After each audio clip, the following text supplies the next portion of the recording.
সার্ককে revive করলে বাংলাদেশ আসলে এই অঞ্চলে কতটা লাভবান হতে পারে তা বোঝার চেষ্টা করবো। কেননা বাংলাদেশ এবং পাকিস্তান শুধুমাত্র এই অঞ্চলে চায় যে সার্ক নামে যে সংগঠনটা ছিল তা পুনরায় পুনরুজ্জীবিত হোক, যার মাধ্যমে ইন্ডিয়া সহকারে শুরু করে এই অঞ্চলের যে দেশগুলো রয়েছে প্রায় 8টি দেশ, বাংলাদেশ, নেপাল, ভুটান, আফগানিস্তানের মতো দেশগুলো, এগুলো যাতে একত্রে হয়ে আবার পুনরায় আগের মতো নিজেদের মধ্যে যে আঞ্চলিক কোঅপারেশন রয়েছে সেটা করতে পারে। যেহেতু আঞ্চলিক সংগঠনের বর্তমানে যুগ চলতেছে, ইউরোপীয় ইউনিয়ন থেকে শুরু করে আসিয়ান বা অন্যান্য দেশে বা আফ্রিকান ইউনিয়নের মতো শক্তিশালী জোট চলছে, একই সাথে ব্রিক্স এর মতো শক্তিশালী জোট চলছে।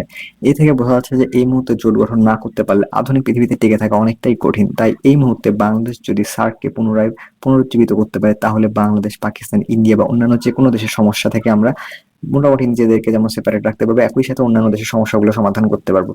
বাংলাদেশ এবং পাকিস্তানের মধ্যে সম্পর্ক ভালো হওয়ার সম্ভাবনা রয়েছে। এছাড়া আঞ্চলিক জোটে আরেকটি বড় ব্যাপার হচ্ছে, এই আঞ্চলিক জোট প্রতিষ্ঠা হলে নিজেদের প্রতিবেশী দেশগুলোর মধ্যে বিভিন্ন ধরনের যে প্রতিদ্বন্দ্বিতা এবং যে সমস্যাগুলো থাকে একে অপরকে দোষারোপ করে, এই সমস্যাগুলো অনেকটা মিটমাট হয়ে যায়। যদি ভারত এবং পাকিস্তানের কথা চিন্তা করি, আমরা দেখে আসছি যে এই দুইটি দেশ দীর্ঘদিন ধরে নিজেদের মধ্যে দ্বন্দ্বে লিপ্ত। এই দুটি দেশ যদি নিজেদের মধ্যে এই দ্বন্দ্ব থেকে বেরিয়ে আসতে যায়, তাহলে তাদেরকে অবশ্যই এই ধরনের একটা আঞ্চলিক সংস্থার মাধ্যমে নিজেদের যে সমস্যাগুলো রয়েছে তারা এই দেশগুলোকে, মানে এই সার্কভুক্ত দেশগুলোকে আসলে পুনরায় ব্যক্ত করতে পারবে। তখন সার্কের মতো এই জোট আসলে এমন ভাবে কাজ করতে পারে যে তারা পাকিস্তানকে যেমন একদিক থেকে বলবে যে ইন্ডিয়াকে তেমন ভাবে বর্ডার যে সমস্যাগুলো রয়েছে সেগুলোকে করা যাবে না, এবং একই সাথে ইন্ডিয়ার সাথে যে পাকিস্তানের সমস্যাগুলো রয়েছে সেগুলো আসলে সর্ট আউট করার চেষ্টা করবে।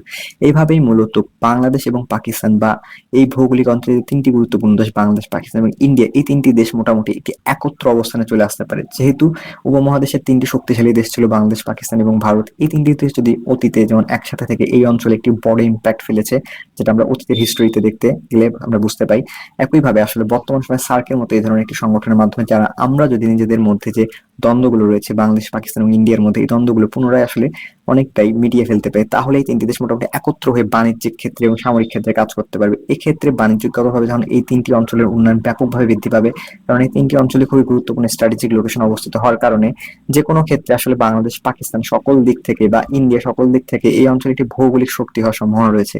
কেননা শুধুমাত্র নিজেদের মধ্যে যে আঞ্চলিক দ্বন্দ্ব রয়েছে এই দ্বন্দ্বগুলো মিটমাট করতে না পারার কারণে মূলত ইন্ডিয়া এবং পাকিস্তান নিজেদের মধ্যে যে পরিমাণ সামরিক খরচ এবং অন্যান্য যে দোষারোপমূলক কাজগুলো করে থাকে, যেমন আমরা ইউএনএ যে দেখতে পারি যে, বা ইউনাইটেড নেশন বা জাতিসংঘে যে ধরনের অধিবেশন হয়, সেক্ষেত্রে আসলে ইন্ডিয়া এবং পাকিস্তান একে অপরকে দোষারোপ ছাড়া করা ছাড়া আসলে তেমন কোনো গুরুত্বপূর্ণ বক্তব্যই দেয়নি। আমরা ইন্ডিয়ার পররাষ্ট্রমন্ত্রী এস জয়শঙ্করের বক্তব্যে যেটি দেখতে পেরেছি, একই সাথে পাকিস্তানের পিএম বা পাকিস্তানের যে প্রধানমন্ত্রী আছে তারও বক্তব্যে, শাহবাজ শরীফের বক্তব্যে আমরা একই ধরনের জিনিস দেখতে পাই। তারা কাশ্মীর এবং ইন্ডিয়াকে নিয়ে যেমন কথা বলেছে, ইন্ডিয়াও তেমন পাকিস্তানের কে নিয়ে বা পাকিস্তানের যে সমস্যাগুলো রয়েছে সেগুলোকে নিয়ে আসলে কথা বলেছে। এ থেকে বোঝা যাচ্ছে যে আঞ্চলিক দ্বন্দ্ব ছাড়া আসলে এই দুইটি দেশ বা এই তিনটি দেশ আসলে নিজেদের মধ্যে অপারেশন বৃদ্ধি করতে পারবে না আঞ্চলিক দ্বন্দ্ব নিরসন ছাড়া।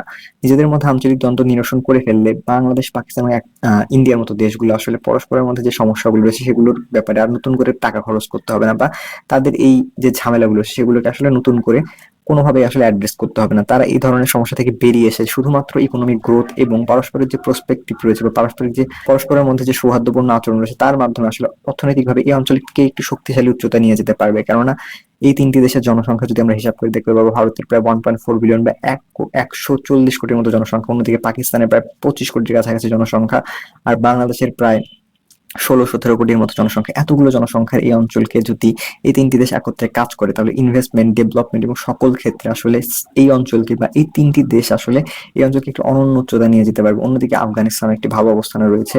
এই তিনটি দেশ বা এই চারটি দেশ নিজেদের মধ্যে রিসোর্স শেয়ার করার মাধ্যমে আসলে নিজেদের মধ্যে ট্যুরিজম এছাড়া বিভিন্ন ধরনের জ্বালানি খাতে সকল ক্ষেত্রে আসলে ডেভেলপমেন্ট করতে পারবে।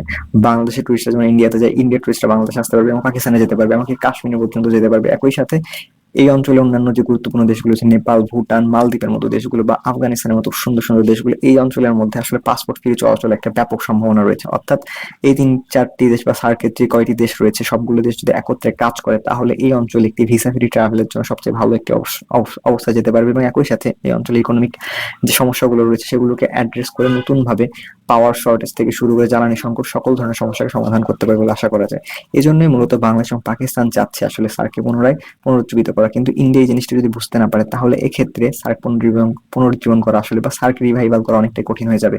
তাই মূলত ইন্ডিয়াকে এই ব্যাপারটাকে মাথায় রেখে যে বাংলাদেশ এবং পাকিস্তানকে বুঝাইতে হবে যে এই তিনটি দেশের মধ্যে নিজেদের মধ্যে যে দ্বন্দ্ব রয়েছে সেগুলোকে বাদ দিয়ে আসলে সার্ক নামে যে সংগঠন রয়েছে তার মাধ্যমে আসলে একটি প্ল্যাটফর্মে এই আঞ্চলিক শক্তিগুলোকে আসলে একত্রিত হতে হবে। এর মাধ্যমে আমরা আমাদের বাহিরের যে আঞ্চলিক থ্রেড গুলো রয়েছে বা বিভিন্ন বড় বড় পরাশক্তি যে থ্রেড গুলো রয়েছে, যারা আসলে ইন্দো প্যাসিফিক স্টাডি থেকে শুরু করে বিভিন্ন ধরনের বিভিন্ন ধরনের স্ট্র্যাটেজি বাংলাদেশ বা এই অঞ্চলকে কেন্দ্র করে আসলে করতে যাচ্ছে, সেগুলোকে আমরা অনেকটা দমিয়ে রাখতে পারবো। অর্থাৎ আঞ্চলিকভাবে শক্তিশালী হতে পারলেই আসলে পরাশক্তিগুলো বিভিন্ন ধরনের কনস্পাইরেসিকে আমরা মোকাবেলা করতে পারবো বলে আশা করা যায়। তো আজকের জন্য এখানে শেষ করছি। কথা বলবো ইনশাআল্লাহ। আমাদের পাশে থাকার জন্য আমাদের চ্যানেলটি সাবস্ক্রাইব করতে পারেন এবং ভিডিওটি ভালো লাগে শেয়ার করতে পারেন। এছাড়া আপনাদের গুরুত্বপূর্ণ মতামত জানাতে পারেন আমাদের কমেন্ট বক্সে। বাই।